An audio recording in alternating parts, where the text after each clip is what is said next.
Right, here I am, just out at Avoca on my urban survival leg of my 2-week survival mission. I'm going to spend a week in an urban environment and a week in the bush. And just before I get out here, I'm going to try and show you as many things as I can, just in a couple of minutes, that are edible and useful. This is called kangaroo vine, from the Cassar genus.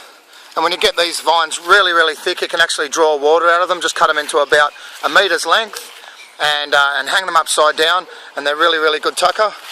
Here you've got some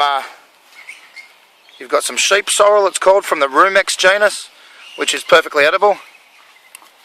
Some books will tell you that you can eat the wandering dew or trade scantia. I've also heard that it can cause throat closure and anaphylactic shock, so again, you need to be really careful. Through here is Cunjivoi, Cassar tuberosum, I think it's called, and if you were to eat a bit of this, you could possibly die.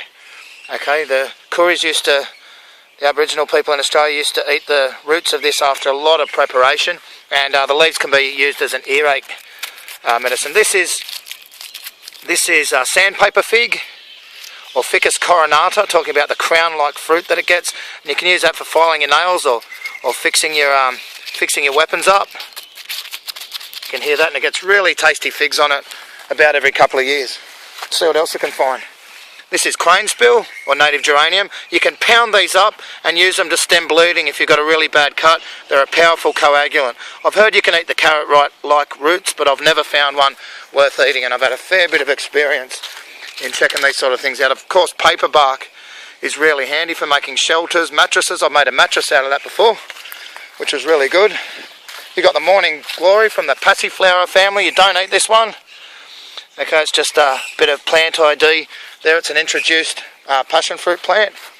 What else we got? The farmer's friends, the one that sticks to your trachydax. If you get the young leaves of this one, you can eat them. They're perfectly edible.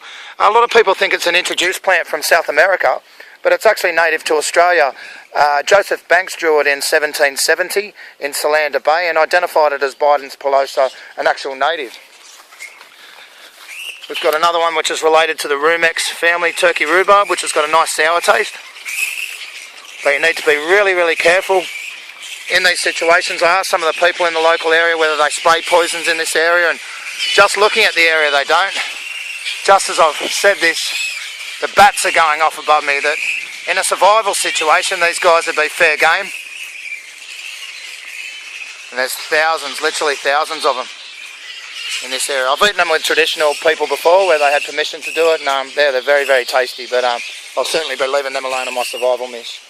So again, turkey rhubarb, if you eat too much of this, it can have a sort of, not a throat closing effect, but it can affect your voice, so I'd be really careful about eating that, but probably good levels of vitamin C. But again, don't go trying anything you find, guys. You might misidentify the plant. Check this out, growing wild bananas. Unfortunately for us, they're not quite ready, just right near suburbia. What else? Here's the Biden's pilosa again, can be used, just so you know exactly what plant I'm talking about. Okay, you can eat the leaves.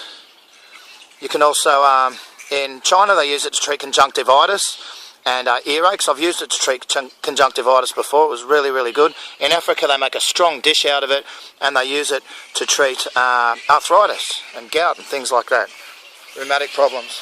Just in here we've got a really awesome one, nasturtium, where you can eat the leaves and the flowers. They're quite peppery, and this is the flower here as well, so I'm going to take that and have a little bit of a munch now.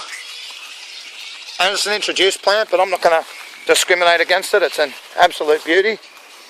And as you can see, including the bats and all the green leafy vegetables you've got around here, given that a lot of these could be poisonous, apart from the ones I've just told you about them, but always remain very cautious when you're dealing with plants.